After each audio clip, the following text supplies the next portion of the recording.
All right, Isaac Harris, the traded player exception. The Mavericks created a traded player exception when they sent Josh Richardson to the Boston Celtics for Moses Brown. Moses Brown, by the way, got sent down to the Texas Legends, which I found interesting. I feel like they should have been doing that more since they haven't used him very much in the actual Mavs lineup. But they have this exception now. $10.8 million. So they can absorb one player into that contract, or they could do several if they do it in separate deals. But they cannot add that to something else. You can't say, okay, we'll send Dwight and the traded player exception for a $20 million player. You can't do that. But you can take in a player with it, or several players. And you can't do like Dwight for Dragic, and it's like, oh, there's $8 million left over. We can just throw that into the TPE and all that stuff. You can't do that. Yeah, that's like the inverse of what I just said earlier. But yeah, exactly. You're completely right.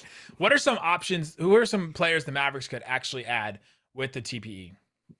I mean, gosh, I feel like we've heard this name, a lot. The Rashawn Holmes stuff, in Sacramento. What does Sacramento do? I mean, no one knows what Sacramento's doing at any time, but if they continue to look to trade off some pieces, it's Rashawn Holmes, the odd man out. I don't think he played last night. I think there's a pro out there that they might be trading him on Thursday, but he makes 10.3 this year. He does, he's under a contract extension though, so he's under contract for a few years. This isn't just just throw a Dennis Schroeder expiring $4 million in there type thing. Yeah. This is a commitment to him.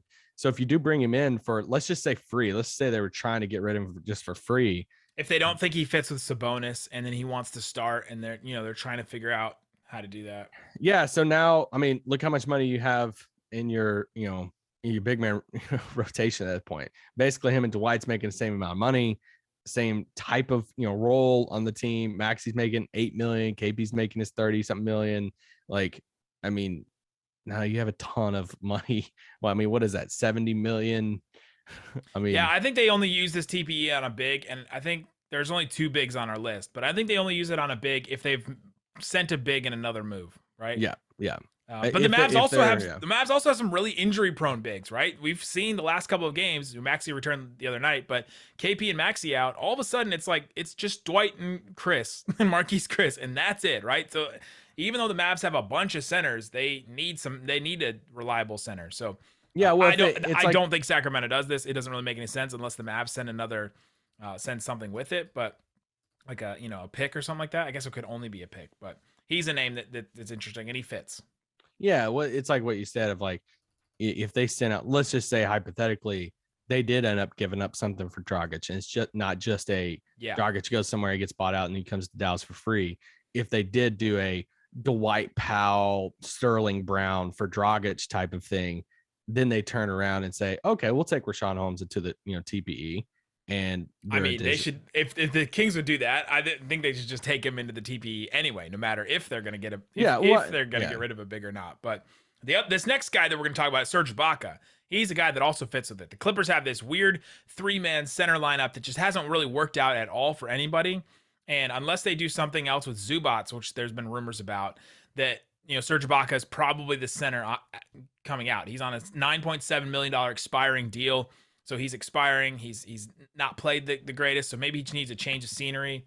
And so that one could make sense for the Mavs. And he's been linked to the Mavs in the past. They've had interest in him in the past. I would love, y'all know I'm a sucker for vets on this team. Okay. I feel like I've just been like, I wanted Iguodala. I want Dragic. We were pissed. JJ Barea. We were pissed when Barea got cut for freaking Wesley Iwundu. And not his fault. But so yeah, for me, I'm like, man, if you can add a vet to this team, he's 32, shooting 38% from 3, this year. Once again, he's obviously getting older. He's not playing like the Serge Ibaka that we've been used to playing, but what we're seeing. But if you could add him for basically free, like sign me up for it, man. Like, yeah, I'm here for that. Bring him off the bench. Here's one wing player we have on here. Let's say the Sixers getting some kind of deal and they're taking back too many players and they need to get off of a player's contract. Danny Green can fit into this traded player exception, and the Mavs could take back Danny Green. He is not the Danny Green the Mavs wanted to sign 2 years ago that we were all excited about, but he's a wing coming off the bench. He could hit some threes, play a little defense.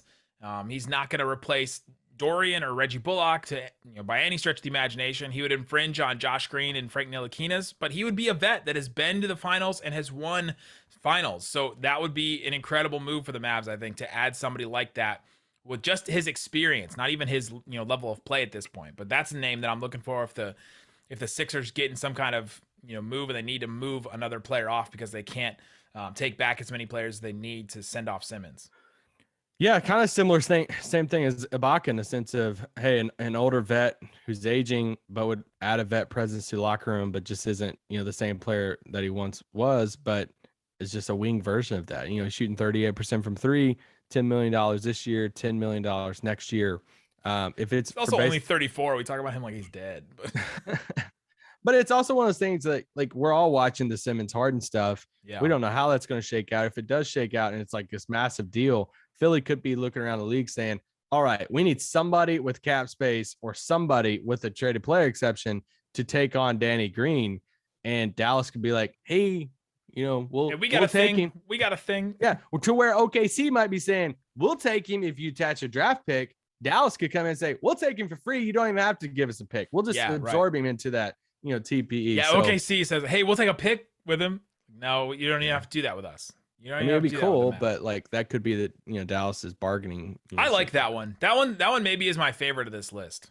For free. Like we're not saying Danny Green's gonna come in and play 30 minutes a night. He's gonna save the season, whatever. But like it's a better move than the JJ Redick one last year. Yeah. But if you could add him in to your rotation off the bench, Danny Green, Maxey, Reggie Bullock coming off the bench. Let's do this.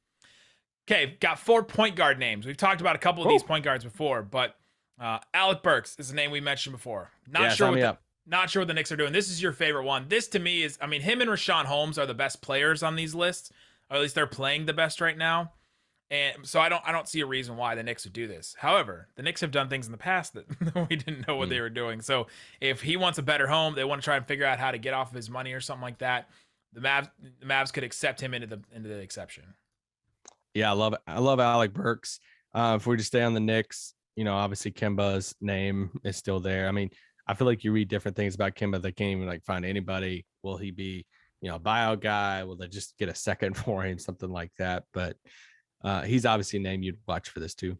Yeah, both of these guys have 2 years left, right? So some of the other guys are expirings, but Burks has 2 years left. So it's this year and the next year, $9.5 million this year, $10 million the year after that.